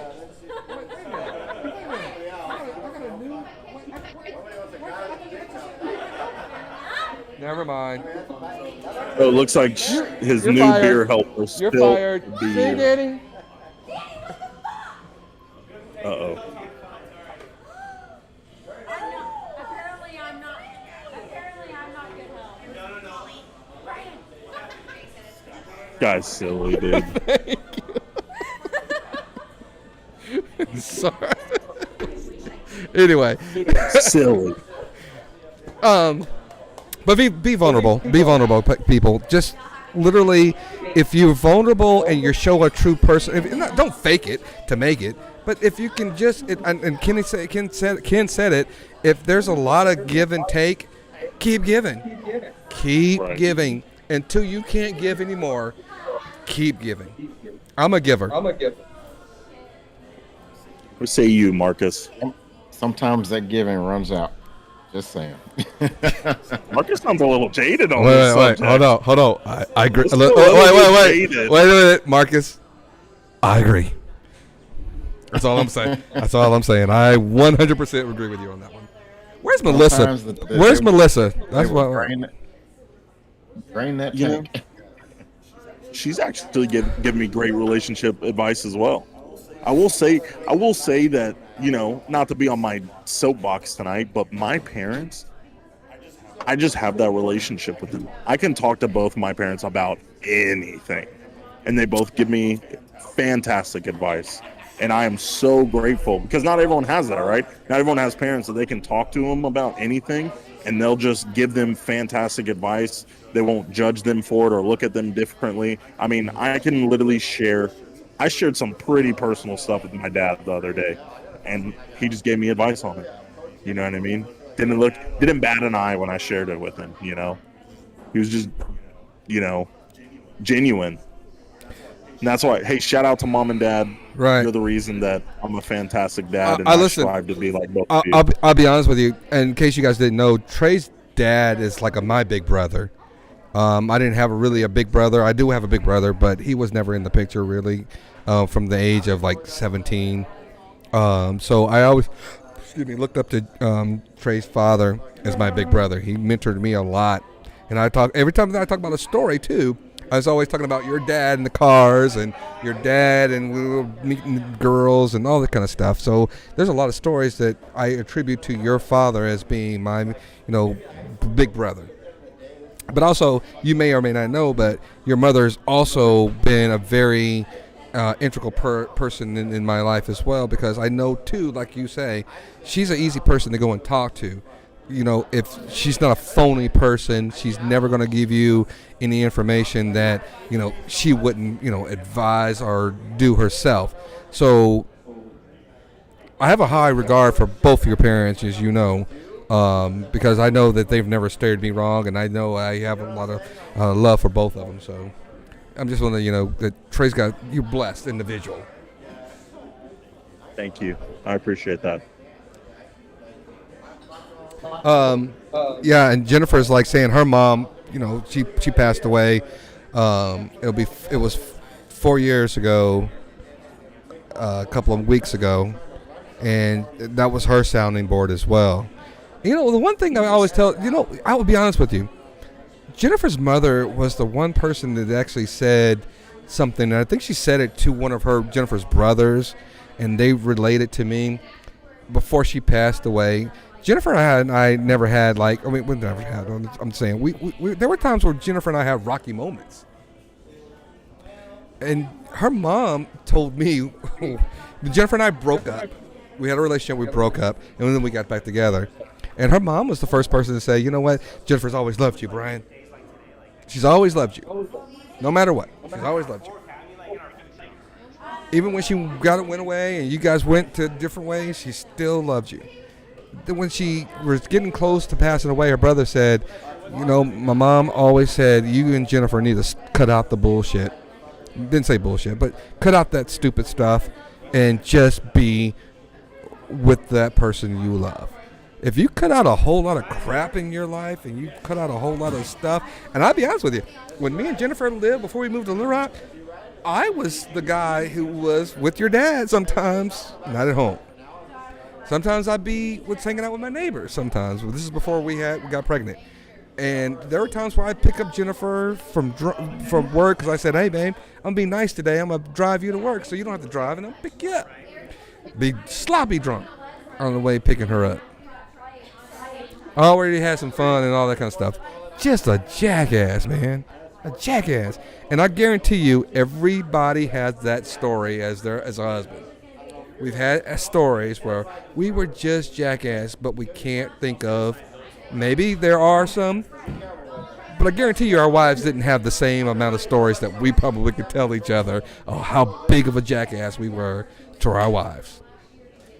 And if they did the exact same thing, you'd be sitting there thinking, what the hell? Because right now, I feel a little weird because I'm sitting up here and my wife asked me who I did the little heart thing over to Aria. She knows Aria, but she asked me that.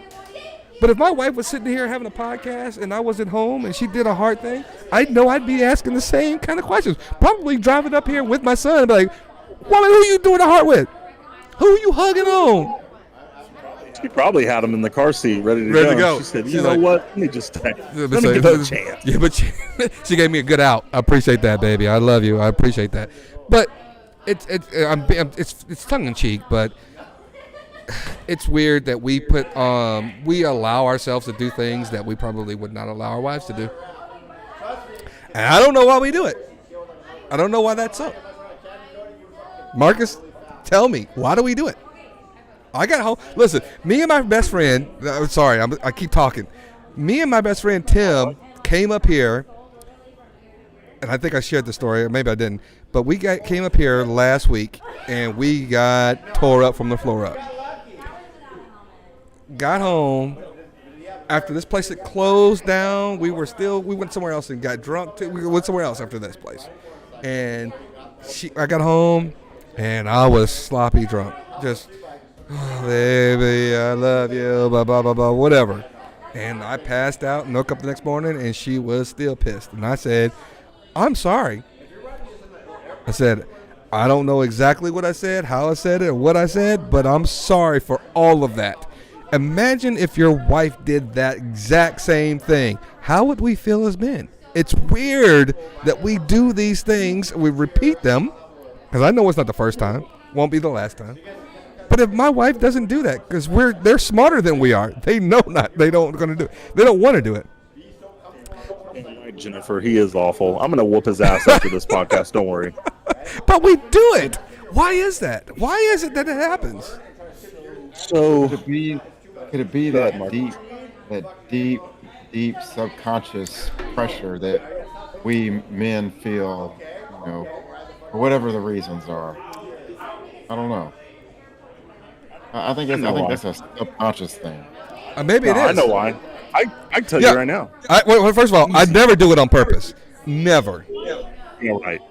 I promise. I don't You go were out texting me going out that I'm turning up. Don't care if Jennifer gets mad. Stop it. Stop it. Stop it. Stop. See, wait a minute. Let me explain something to you. The last time Trey was here, he was like, Brian, you're drunk and all that kind of stuff on the podcast. My wife believed him. So when I got home, she was still saying, oh, you're drunk. She was ready to fight. I walked in the door. It was like round 4. And I was like, what happened to round 1 and 2? I didn't have a chance to even jab it, bob and weave. Because of Trey, she was listening to the podcast, and Trey said, oh, you're drunk or something. Well, I don't know what that was you said. My monotone voice gave it away. Uh-huh. Mm-hmm. The kid said, you ain't lying. You're right about that. No, so I think this is the biggest thing. Because I run into this with conversations with dating, right? Talking to different women. Are you okay with this or are you not okay with that? I think the main reason that a man is okay with himself going out and not a woman is, first off, and I want everyone to answer this, and I'm sure a lot of people can said you were drunk as fuck. And then I don't know, hey, I can. I might have said confirm that. or deny what was said, and don't have proof. That's right. We have to replay the podcast from like 3 weeks ago, 4 weeks ago. I don't know, but anyway, I will not hold up in a court of law. Just wanted to go ahead and throw that out there. Jennifer just made this podcast non-monetizable because she said the F word. Yeah, gosh dang it. Thanks, babe. I No. appreciate that for using the F word. You know, dang. So- Kids are watching. At a bar, have you ever seen a handsome man getting flocked by women? I'm not talking about one-offs. I'm talking about consistently. I'll answer it for you. No. No. Do you see attractive women be flocked by men? Absolutely. When you're out? Every day. That is why a man subconsciously, even if a man thinks his wife isn't the best looking woman out there, you're in your head, you're like, damn, my wife is smoking hot. And I know someone out there, they don't care. That guy doesn't care if she has a ring on her finger. He's going to approach her, buy her a drink. You know, maybe he's being within that boundary of not being disrespectful, not hitting on her, whatever. But things can continue on, right? Now it's up to your wife, your partner, to diffuse that situation and make it understandable. But as a man, you're like, what if? Not the what if of her going home. Ken saying, what could possibly happen? Ken saying that he is the exception to the rule. Yeah, he's such a tall drink of water. Are blocking him. Dude, honestly, I do remember that, Kenneth, that other night when we were out together. I remember those 13 girls flocking around you. I remember You know, that. the funny. I've never met that before, guys. I agree. I agree with everything you guys are saying.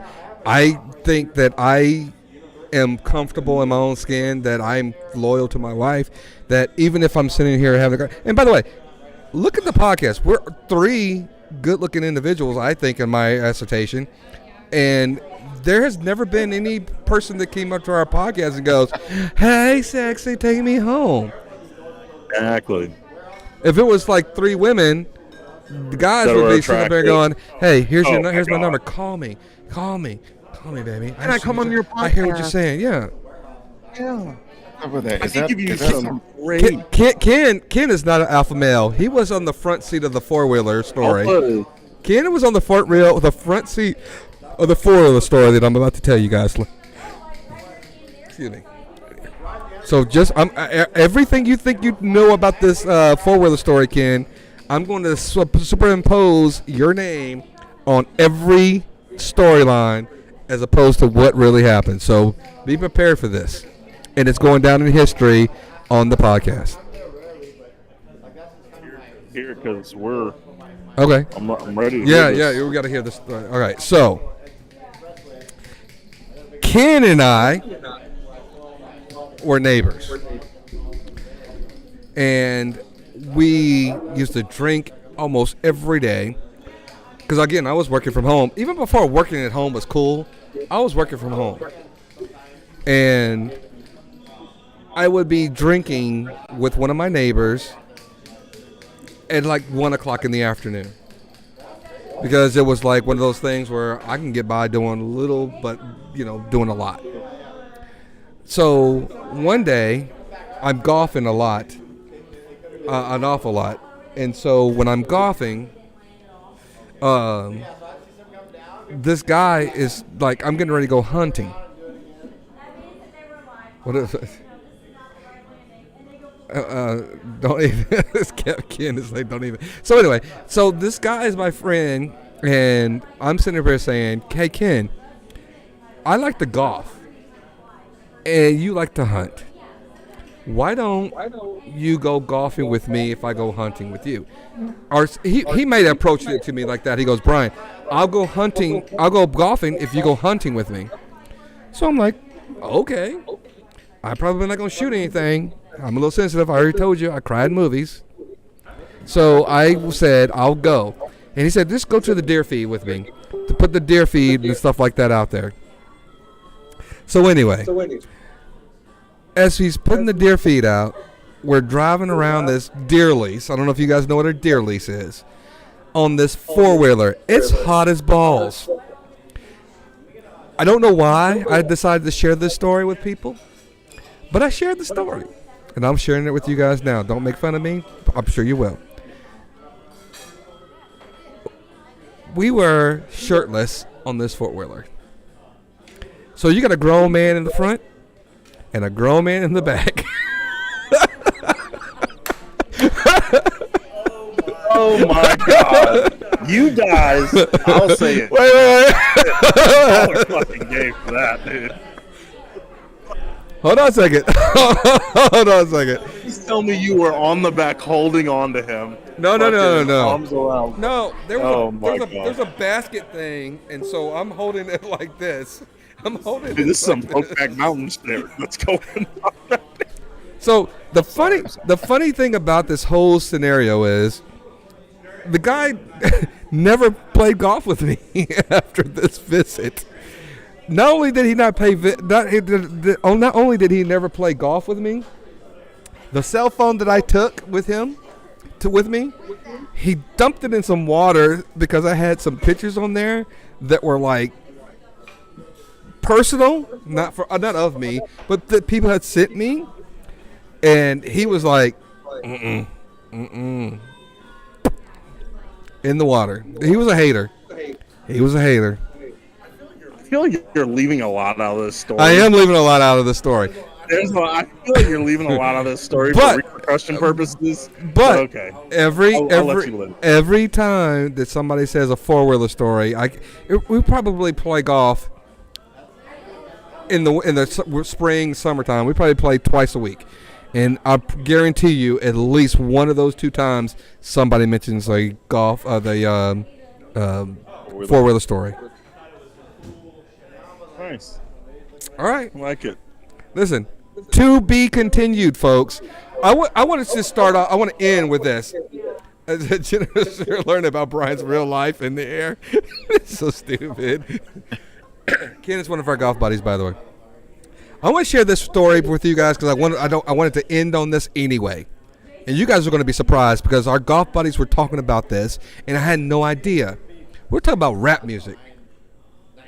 And did you guys know, if you could give me your top 5 around the horn, I have it here, highest selling rap artist of all time.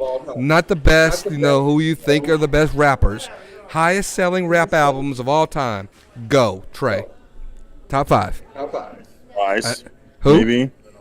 Vanilla Ice. Not on the list. That's one. NWA. Not on the list. Michael Jackson. Not on the list. What the I said fuck? rap, not pop. Rap? Okay. No, artist. Shit, I don't know old ass artists. I know, this is all time. Oh, all time? Okay, one's got to be Lil Wayne, for sure. He's not number 1, but he's on the list. Okay, Lil Wayne's on there, 100%. I had to think of another. Oh, Jay-Z, of course. On the Kanye list. West. On the list. So that's 4, right? No, that's 3. That's 3. Jay-Z, Kanye West, Lil Wayne. Damn. I know his name. The one that's I got royalty and loyalty inside my DNA. Fuck, what's his name? Oh shit, I had it because I looked at you. His name, something Kenny. His name is something. His nickname is something Quavo. Not Quavo Kenny. No. Something Kenny. No. Damn, what's his name? Lamar. Kendrick Lamar. Kendrick Lamar. Not on the list. Kendrick Lamar on there. Wow. Eminem. On the list. That's 4. Damn. Name one more. Fudge. Look, I'm giving you the top 10. So anything in the falls in the top 10, I'm giving it to you. Drake. On the top 10. Good. Yeah. All right, Marcus. Eminem's number 1, isn't he? Go ahead, Marcus. See, Marcus is up here looking it up. I can see you looking it up. No, I'm not Oh, looking. you cheater. Cheater. I'm probably Is Tupac in there? By the way, No. I heard that during Super Bowl week. my laptop Okay. will die in any minute, just so everyone knows. So thank you so much. So go ahead, Marcus. At least give me somebody that you think is in 5, and you can email them as 1. I'm gonna say Run DMC, LL Cool J. Nope. Old man. uh, give me shoot. Shoot. Hell, I don't know. Snoop Dogg is Kenny. He is on there. Sir Mix-a-Lot is not. Sir Mix-a-Lot is not. 50 Cent. He said Sing the Nope. I like big. nope. Is that Sir not. Mix-a-Lot? That is Sir Mix-a-Lot. Yeah. Tone Loc. No. Who the hell are these people? Tone Loc. Wild thing. Say Tupac or Biggie. Listen, let me go ahead and give it to you before your laptop dies. And the number I'm giving you guys are the number in millions of albums sold. Eminem is number one, 22.7 million sold. Drake, 15.2 million. Kanye, 14 million. Jay-Z, Drake is 152 million. Kanye is 140 million. Jay-Z, 125. Lil Wayne is 110. The only woman female artist on here is Don't forget Nicki Minaj. Nicki Minaj. Yeah, but Nicki Minaj is the only woman on the top 10 albums sold. Then you have some surprises. I would never have guessed this individual. Flow Rider, 102. they had a lot of fucking Commercial successful movie. summer Yeah. hits like the oh hot damn and put your hands in the air, blow my whistle, all that shit. Tone Loc is not underrated, by the way. Kenny Kawante is Tone Loc was a one-hit wonder. Wild Thing, and that's it. Maybe one of the songs. Funky Comedina. That was on the same album. So what? Okay. Yeah. I know he's trying to be funny, but Tupac with 75 million, Snoop Dogg at 40 million, and then the late and great DMX at 34. Oh my gosh, I can bang some DMX. Y'all Stop! me lose my mind. Drop! Yeah. Shut them down! Open up shop! Oh no! That's They about to shut us down. Shut us down. But yeah, 9:58, man. We gotta. Do you have a dad joke for us, Marcus? Yes. Do you have a dad joke for us? I do not so much of a dad joke, but it's a quick funny joke. All right, here we go. So, a teenage boy gets invited to his first pool party, and he goes to his father to ask for advice. His father leans back and smiles, tells his boy not to worry. Go into the kitchen and grab a potato. The father tells the boy to put the potato in his swimsuit, and the girls will be all over him. A couple of days later after the party, the father comes home and sees his boy crying hysterically, and he asks him, "What's wrong?" The boy says, "You forgot to tell me one important thing." The father says, "What? What did I not tell you?" And the boy says, "You forgot to tell me to put the potato in the front of my swimsuit." Jeez. That's disgusting. By the way, Tone Loc was a great actor in that one Disney movie when the kid was like the blank check. Ken, I guarantee you didn't think I was going to know that. Blank Check was the only movie credit for Tone Loc ever, I believe. So correct me if I'm wrong. Anyway, That's impressive. That's impressive. the next year, the next podcast. Thank you guys for joining. We had a lot of viewers tonight, by the way. A lot of viewers on our 20th episode, and we appreciate you guys, every one of you guys. We appreciate Uncorked. We appreciate, what did you say? Said I wonder why. Oh, listen, you barely got the promo. You got like 80. And Beat your fucking views in hours. by the way, the promos are actually working because I actually saw the views of our other podcasts grow up because of the promos that people started going back and watching.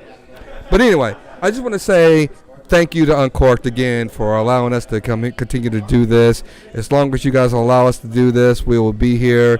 We may still do some other locations, but we appreciate Uncorked and all the viewers out there. I would like to talk about this next week, by the way, and there's going to be an after party. And we may do these things on the after party because I really want to talk about this. And food for thought. What does the don't say gay bill mean in Florida? Say what? Don't say gay bill. What does that mean in Florida? I want people to understand what that means, why it's a law. And then also, have you ever heard this saying that protest or racism in America is so American that when you protest it, they think you're protesting against America? Have you heard that saying? Yes. Ah. Something to be talked about. And lastly, whatever happened to if a bakery doesn't want to bake a cake for a gay couple, that's their right. As opposed to now, if they tell you that you can't come in without a mask or anything else, then you are a communist. Food for thought. That is true, though. Okay? Just asking these questions, Don't folks. make me put a freedom restrictor on my gosh darn face. I'm saying.